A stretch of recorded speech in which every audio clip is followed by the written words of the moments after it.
ఎలా ఉన్నారు? బాగున్నారా?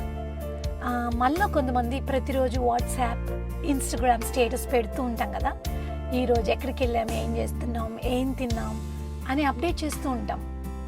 కానీ ఈరోజు రోమీయులకు రాసిన 4వ అధ్యాయము మనకు ఒక అద్భుతమైన విషయాన్ని గుర్తు చేస్తుంది.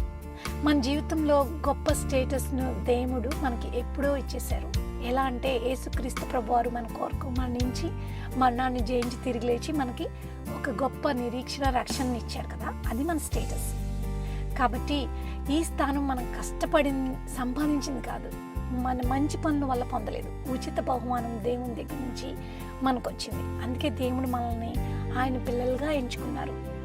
కాబట్టి మనము మన మాటల్లోనూ పనుల్లోనూ దేవుని ప్రేమను ఇతరులకు చూపిద్దాం. ఈరోజు మన స్టేటస్ ఏంటంటే దేవుని బిడ్డనని, యేసుక్రీస్తుని ప్రేమించేవారు అని చూపిద్దాం.